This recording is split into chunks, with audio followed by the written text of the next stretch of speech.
It is time to answer your questions, audience questions today. You can call, email, tweet, whatever. Here is a voicemail question we received at 219 David P. Take a listen. Hey, Pakman. Hope you're having a great day. This is totally unrelated to yesterday's show, but, I was having a debate with my friend, and he said she is fiscally right, but socially left. Do you think that that's possible? I feel like that's a cop-out whenever people use that in an argument. Yeah. I used to say that when I was in high school. I thought, I'm clearly socially liberal, but I'm about fiscal conservatism. And then I figured out that a lot of what is supposedly fiscally conservative is actually not. So if the question is it hypothetically possible to be fiscally conservative but socially liberal? Yes, it's hypothetically possible. But in practice, most of the people who say that are not actually being fiscally conservative. I'll give you an example.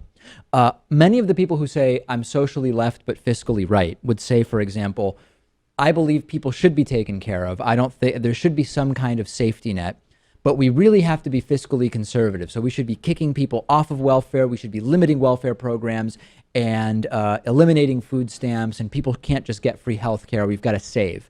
That's actually a disaster fiscally. We know from study after study that when you give people health insurance, and even there have been experiments done where an entire city's homeless population was housed, fed, and provided health insurance, the cost of that was lower than the total cost of that person being out on the street and being more likely to get involved in criminality or with police, to end up in the emergency room, using the emergency room as primary care, ambulances, et cetera, which is very, very expensive. So somebody might say, oh, I'm socially left. I want to take care of poor people, but because I'm fiscally right, we need to limit a lot of these programs. It's not really fiscally conservative. It's actually more expensive. So I think, Lewis, that it has become a cop-out, oftentimes for people who don't really understand many realities, like I didn't when I was a sophomore in high school and used to say, I'm socially left but fiscally right. In a lot of ways, practically, it doesn't make any sense.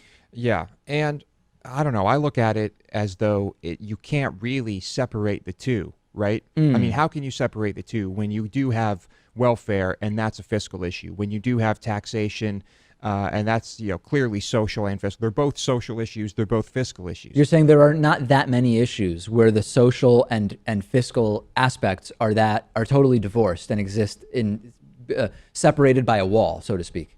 What I'm saying is that if you think that we should cut Medicare, Medicaid, if you think that we should cut welfare, if you think that we should basically punish people who are suffering, right, fiscally, then you are not socially liberal. How could you be? Right. And so I would agree with that, and I would add a lot of ideas that are under the umbrella of being fiscally conservative actually aren't. So it is sometimes a cop-out, but more realistically, in modern day United States 2016, it generally just doesn't make any sense. There's no real connection to reality.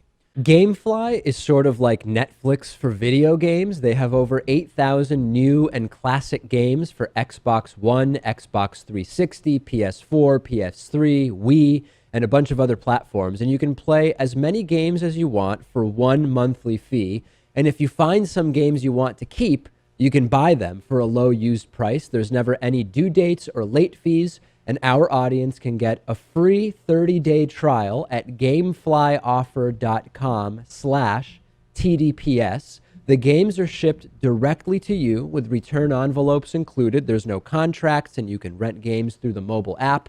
Get the free 30-day trial for the David Pakman Show audience and support our show by going to gameflyoffer.com/TDPS.